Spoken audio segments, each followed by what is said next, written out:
Alright, it's JEJC Production back in this thing once again with my cousin Voy here. What's up, man? What's up with the car? How you feeling? Good, man. Can't complain, bro. Now we also go way back.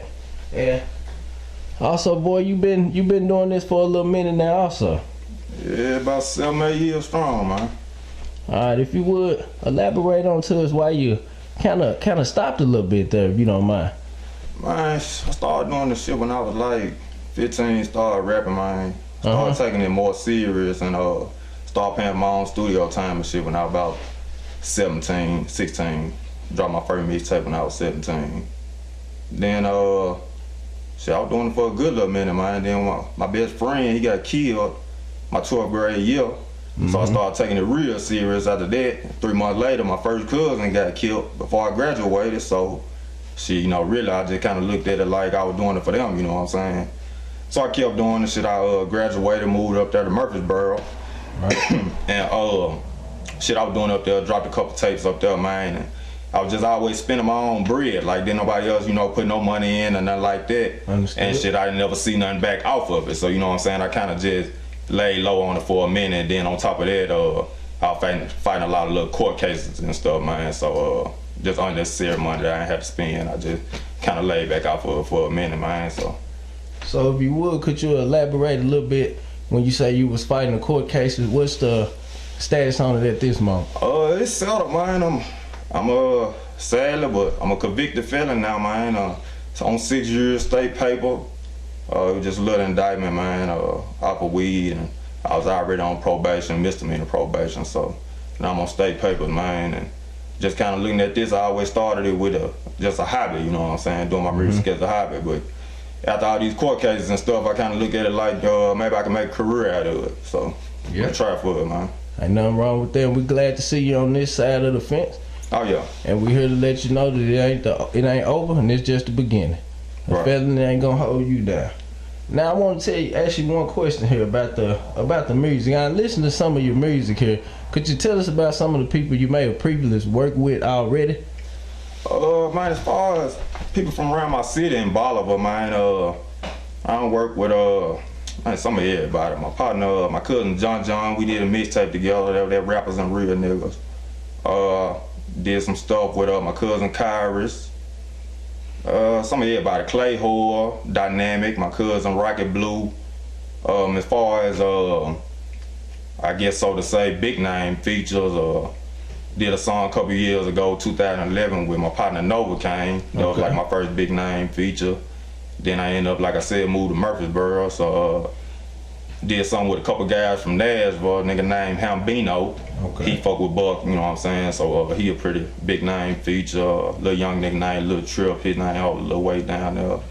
And most recently, probably 2015, one of my partners plugged me with a nigga named BWA Kane. He signed with Gates. So they end up coming doing a little show in Murfreesboro, man. And how was that feeling right there? Somebody tied to.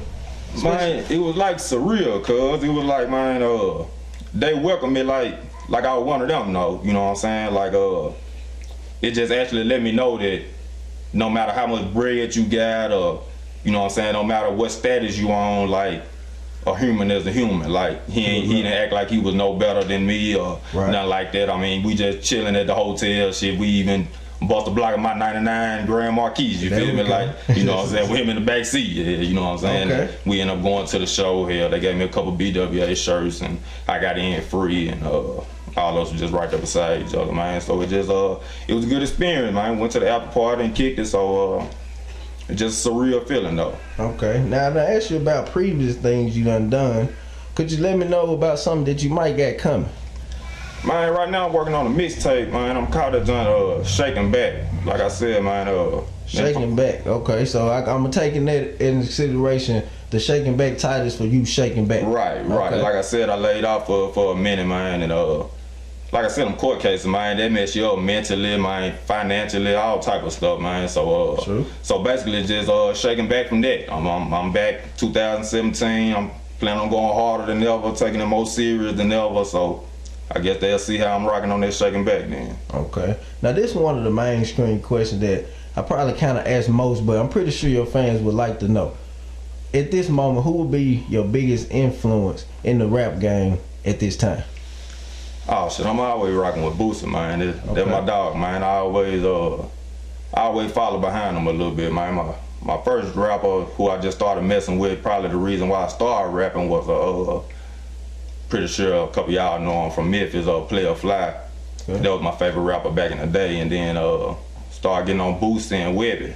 Okay. And ever since then I've been following Boosie, you know what I'm saying, his movement, just and I guess a lot of people say we closely related as far as how music is, because I somewhat, I guess, what I would call lifestyle music. Like I spit what's going on in my life, like, you know what I'm saying, that's how I vent.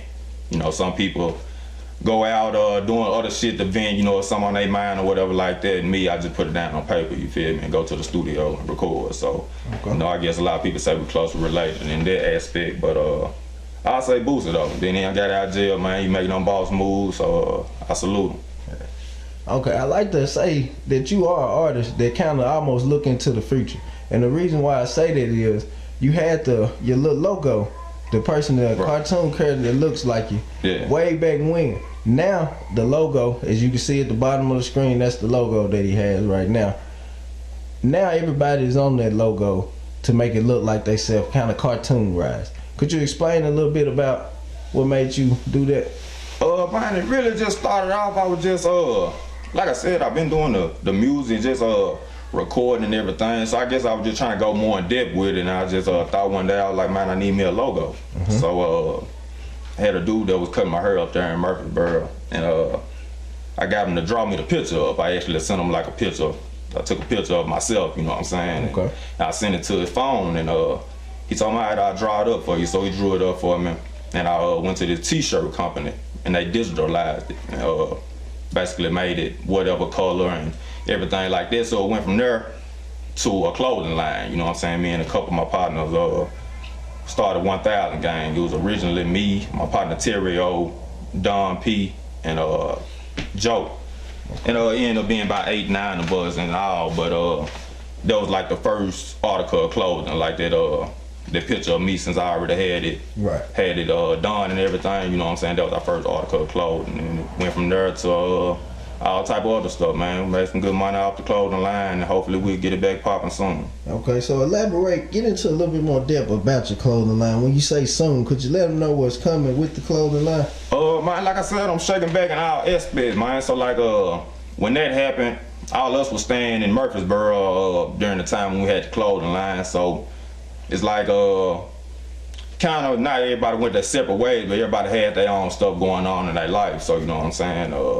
We weren't just able to keep it, you know, flowing like we needed to, you know what I'm saying? So that what it was with that. But I'm saying probably here is beginning of March. I'll probably say sometime in April I'll give me some more equipment and start back up pressing shirts, and not just my clothing line. Like I'm looking, you know, towards I mean, even all this is as far as if churches need shirts done, family reunions, anything, like, you know what I'm saying? Just try to find a way to make some money legally anyway, you feel me?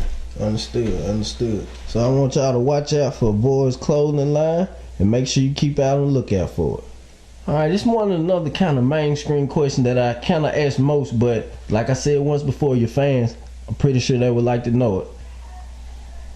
What is the biggest obstacle that you would get over in your life? Now, if it is what you would already talk about, then you let me know that, but I just want to see what that may be. Shit, like I said, man, I really already spoke on it, but as far as the first biggest obstacle, man, at that young of an age, 17, losing my best friend, then 3 months later, my first cousin, which my mama and nephew, was real close, you know what I'm saying? Like, there was a lot to deal with right before I graduated high school, and then I graduated high school, man, and moved 3.5 hours away. Then in that same year, my mom and dad got a divorce, and they had been married like 20 years, which they back together and back remarried now, but at that time they got divorced. So I'm 3.5 hours away from the house, and you know, I'm worrying about if my mama straight, you know, who gonna look after her, you know, everything like that. And at that time I looked at those as my biggest obstacles, and then as life progressed, started getting in a little trouble, you know what I'm saying, and them became my biggest obstacles. And I realized them folks don't play with you, man. They'll lock you up and throw away their key for real. Like, so just trying to get over there, man, and try to fly on the straight path now. All right, I got one more thing here I kind of want to get into about. Can you just break it down to us? What make you different from every other artist?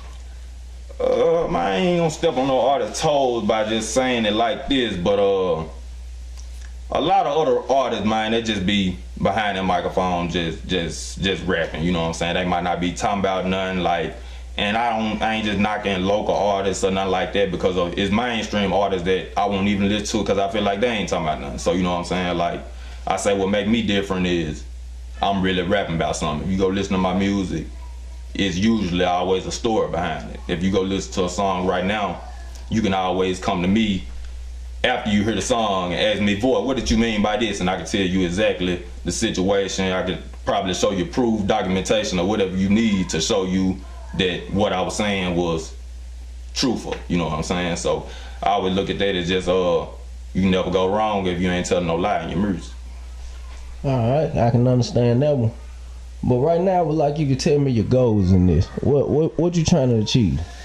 I don't care nothing about no record deal, man. I want the money, man. I want to do something I like, man. Right now, I'm with that factory shit, man, and that ain't where it's at. You know what I'm saying? I don't plan on doing that for the rest of my life. So, feel like God blessed me with a talent, man. So I'm gonna put it to use. Hopefully, I can get paid for it, man. Make some profit off of it, feed my family, and make some money.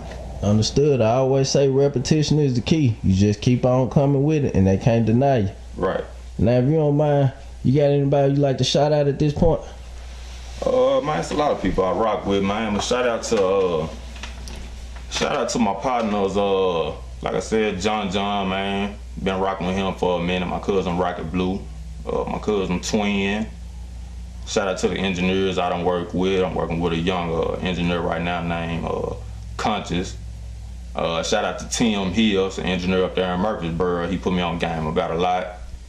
And shout out to everybody I done work with, just all my fans, everybody who done supported me, everybody who believe in me. Anybody I forgot, man, just I still rock with you, if I fuck with you or not. Now this is your interview, which is true enough, but if you don't mind, just break it down. Anything that I may have forgot or didn't ask you as a question, should I say? Do you have anything else that you would like to let your fans know about you?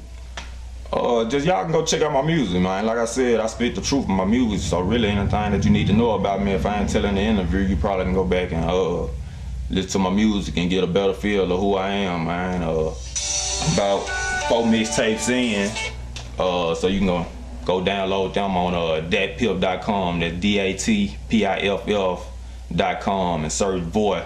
I got 4 mixtapes that'll pop up on there. You can find me on Facebook, LaVoy Weaver.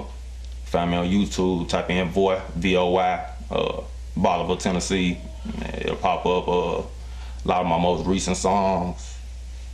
Just look forward to me, man. Look forward to doing some more videos with you.